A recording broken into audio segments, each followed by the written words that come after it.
Hello friends, welcome to Azure Reference Architecture Guide series. This is the second episode in the series. In this episode, we are going to discuss the application high-level architecture. Here is the agenda for this course. We are going to talk about the website, and we are also going to discuss the website requirement, architectural considerations, and finally, we are going to talk about the application high-level. So here is the website we already discussed in the previous episode. This website purpose is to provide the architecture reference guide on a different technology stack. And I'm aiming to host this website in the Azure cloud following the industry best practices. So roughly I'm considering 200 to 500 concurrent users accessing this website in a secure way. So that's the basic website requirement. Let's talk about the details of the website requirement. So I'm aiming to follow these 5 pillars to make sure that my product is high quality, stable, and also efficient cloud-based solutions. And it should have the reliability, the ability of the system to recover from failure, and it should follow the security best practices. So it should follow the GDPR or PCI requirement, and protecting the data, protecting the application is high importance of this application. And also cost optimization, managing the cost to minimize the value, make sure that I'm helping my product owner in terms of optimizing the cost. But at the same time, I'm also keeping the balance between the security and the cost optimization. Another pillar of the 5 pillars is the operational excellence, operations process that keeps the system running in production 24/7. And finally, the performance efficiency, the ability of the system to adapt the changes in load depending on the application need. Make sure that it is not, the performance is always high in the websites. So these are the website requirement force me to create the Azure architecture. So the Azure architecture design depends on these 5 pillars of the website requirement. Now let's talk about the design consideration of this Azure architecture. One is the high availability, ensure that the service remains available 24/7. That's one of my requirement. Scalability, ability to grow rapidly, elasticity, ability to shrink and grow to meet the demand, and depending on deploy and agility, meaning your application is meeting the deploy and configure cloud-based secure quickly.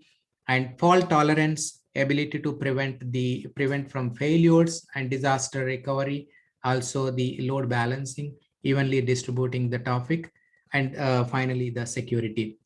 So these are the design considerations I'm following while creating the Azure reference architecture, the basic reference architecture as part of this series.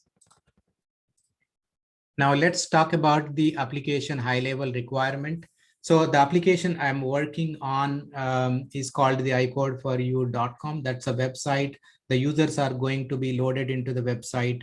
And when the users are logging into the website or accessing the website, make sure that my primary focus should be, it is, protecting the application from the common web vulnerabilities. And for that, I'm selecting the application gateway for the web application firewall. And this is my UI component. UI is built using the Blazor application. Some of the components of the UI are created using the React.js application. For the sample I've created, I'm including the Blazor app. Now I have the API gateway. I don't want my traffic from the UI to directly hit the backend .NET microservices, the core microservices. So I'm going to have the API gateway where my authentication authorization will be delegated to API gateway rather than focusing on the microservices. So here is my microservice stack. So these are all the .NET Core domain-centric microservices. So for the sample, I have listed some of the microservices, but in reality, the microservices list is more than what is listed here.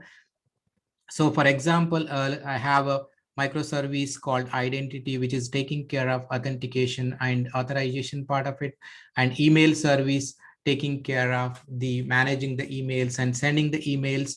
Payment service, this website I'm creating also required the payment gateway.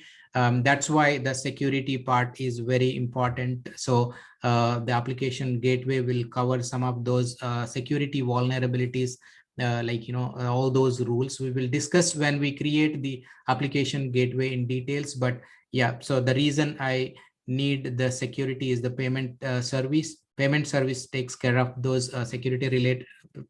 Payment service takes care of some of those payment related information. Product service, the core platform uh, related information will be covered part of the product service, and feedback service to manage the customer feedback, and the search service. So in the website, I have a search functionality, for example, which takes care of by my search service. So this is my microservice stack. I'm also going to create another series on the microservices where I will be discussing more about the microservices. But for now, in the high level application architecture, I also need the backend data stores like Azure storage account for managing some of my document related information, Azure SQL Server related storing the relational database, and I'm also having the NoSQL databases storage like Cosmos DB or the document DB. So since this is the very high level architecture, I'm not talking more details on the each and every service, but at this point, I have an UI application gateway and microservices stack, and in the backend, I have the backend data stores. And I also talking about calling the some of the external services. For example, sending the emails, I will be using the SendGrid. And also in the left side, I have the cloud infrastructure. So this application need the cloud infrastructure to host my applications. And on the right side, I have the complete DevOps team who is actually involved to work on this application. So if you look at in the cloud infrastructure, I have the security center or the Azure advisor, Azure resource group, Azure Key Vault. These are the some of the services listed, but the reality, the list is more. Just for representing the cloud infrastructure in the high level architecture, I have listed some of the services. Same thing in the right side, I have different teams, like I have the Azure team, app developers who is working in the front end and back end. I have the DevOps team separately and the Selenium team. They're all using the different developer tools like Visual Studio Code, Visual Studio. These are the some of the requirements of the course, some of the requirements of the series. And also I have the build agent. I will discuss more about the build agent during the details. But at this point, I just wanted to present this high level architecture so that you will be able to understand when we were talking about the high level architecture of the Azure, you will always compare what is the application requirement forced to create the Azure high level architecture. Stay with me so that you will be able to understand the next chapter. So before I close this chapter, I hope this is useful. I would like to see feedback, especially that is going to help for my series to improve.